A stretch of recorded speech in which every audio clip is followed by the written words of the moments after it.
What's up, savvy expats? Here on part 1, we're breaking down the cost of daily services in the Philippines in comparison to America. By all means, you can compare these figures to wherever you're from. Alright, without wasting time, let's get into it. So kicking off this list, at service number 1, we have massages and spas. Now I want you to keep in mind that the cost of these services can vary on who you know and where you go. All of these numbers are the average of what you'll find at most places in the Philippines. That said, the average cost for a 1-hour massage in the Philippines ranges from $10 on the low end to $30 on the high end. In pesos, that's 500 pesos on the low end and 1500 pesos on the high end. Now if we compare this to a 1-hour massage in America, the national average is $100 per session. According to thumbtack.com, a low-end massage in the US ranges from $65 to $75 per session. A high-end massage in the US ranges from $145 to $180 per session. Either way, the cost for a massage in the Philippines is undeniably affordable,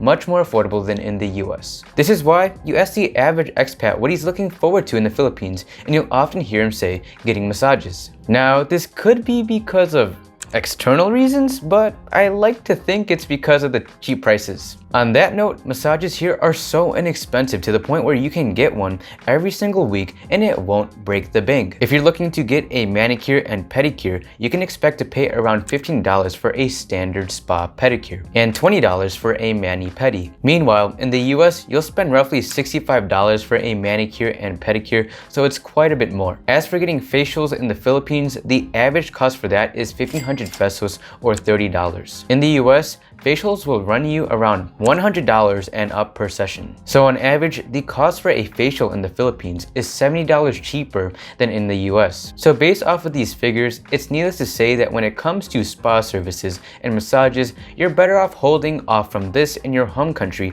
and savoring it in the Philippines for even cheaper. Now, moving on to the next daily service in the Philippines, that is driver services. If you plan on getting around often in the Philippines, you should definitely consider hiring a driver. According to the Economic Research Institute, the average driver's salary in the Philippines is 170,000 pesos per year. That's roughly $3,400 per year or $300 per month. So for $30 per month, you can hire an on-call personal driver to take you wherever you please. In my opinion, this is more of a convenient option to take if you have a family and you constantly go out, as opposed to having to flag down a cab and then hop on a jeepney and then a tricycle to get to your destination. All you have to do with a driver is shoot him a message and then you can get to point A to point B with ease. Not to mention, the driver provides the car. All you have to do is pay for the gas and the meals. You can hire a driver via beepbeep.ph, viator.com, or careerjet.ph. It's worthy to note, however, that these websites are services to rent out your driver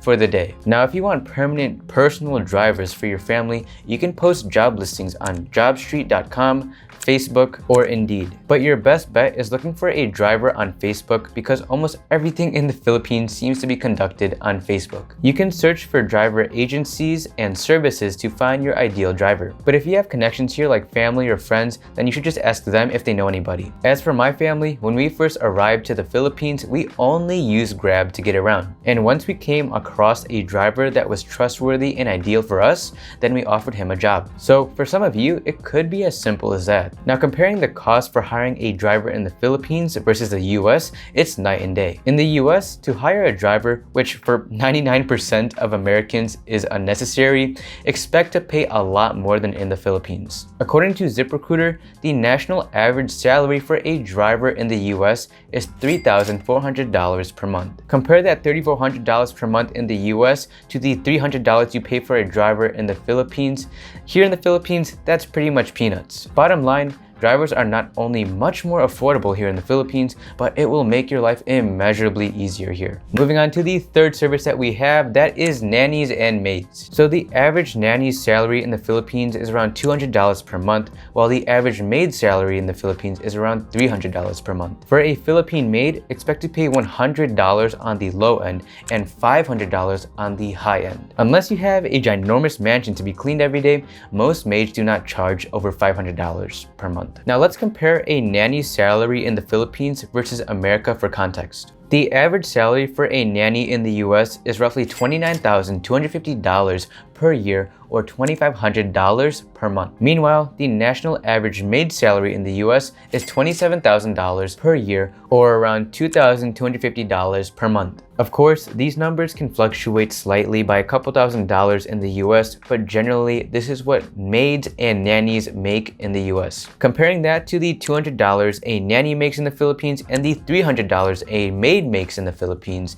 it's much more affordable in this country. Moving on to service number 4, we're covering food delivery fees. So there's two major apps to use for food delivery in the Philippines, Grab or Foodpanda. We typically use Grab, but Foodpanda has some great deals every now and then. As for the food delivery fees with Grab, they charge a flat delivery fee of 49 pesos in addition to 15 pesos per kilometer traveled. Converting that into dollars, that's around a $1 flat rate and 30 cents per kilometer traveled. Because we live in BGC where everything is in close proximity, our average food delivery fee is typically around $2. Our highest delivery fee that we've ever gotten here was $2.50. So when it comes to food delivery fees in the Philippines, it really depends on how far your food is traveling. For most of you, on an average delivery, you're paying at minimum $1 and at most around $3 to $4 per delivery fee. Needless to say, these delivery fees are extremely inexpensive. Now, if you're opting to use Foodpanda, the delivery fee is a fixed rate at 59 pesos with no additional charges. In dollars with the current exchange rate, that's only $1.30 delivery fee. Now, moving on to the topic of food delivery in the US,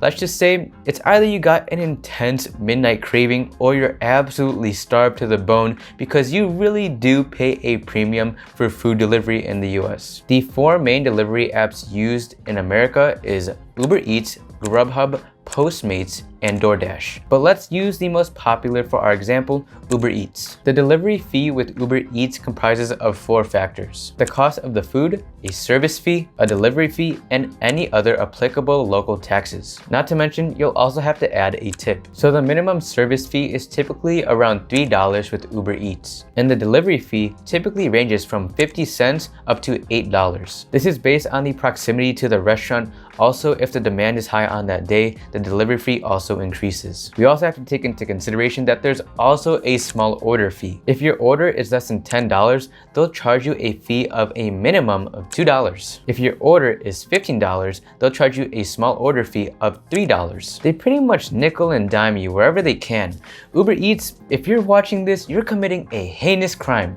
We just want our food. But let's take a look at this graph as an example of the food delivery fees with the 4 major apps. Turn your attention to the Uber Eats section of the graph and you'll see that for 2 orders of a turkey sub from Subway, they charge almost $4 delivery fee, $2.22 service fee, $1.26 sale tax, and $3 miscellaneous expense. That's a 91% markup more than if you were just to go to the restaurant and buy the meal there itself. At that point, the delivery fees are almost half as high as the food. Maybe these delivery fees don't sound that expensive to you, but they add up, and if you're comparing it to the Philippines, or if you've ever even lived in the Philippines, then you'll see that these prices are extremely expensive. We have an American friend who lives just nearby us here in BGC, and he went to go to the States for a couple of months to visit his family in Florida. And when he got back to the Philippines, he was telling us about how he was shocked and he was freaking out when he saw his monthly food delivery bill. So here he has his Filipina wife with him. She's ordering food out almost every single day,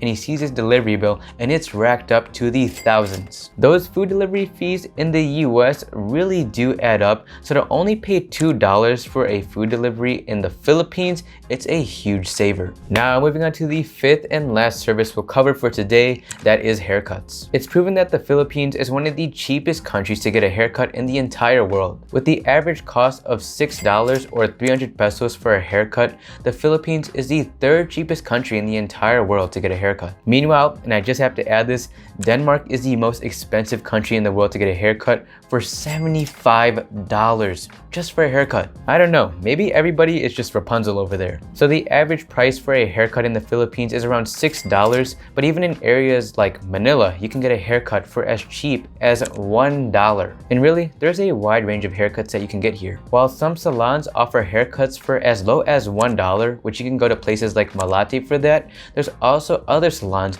that can charge up to $80 for a haircut. That's 4,000 pesos for a haircut. Meanwhile, the price for a haircut in the US can range as low as $10 and as high as $100. The nationwide average price for a haircut, however, is $28. But once again, the Philippines is much more affordable, with it only costing $1 to $6 for a standard haircut. So there you have it, savvy expats. Those are some of the daily service costs in the Philippines compared to America. Because these are the most standard services one can think of in the Philippines, this is part 1 of the series. In the coming videos, we'll dive into the prices of more specific services like public transportation, car washes, gyms, gas prices, and dry cleaning. And so thank you for watching Savvy Expats, and I'll see you in the next video. God bless.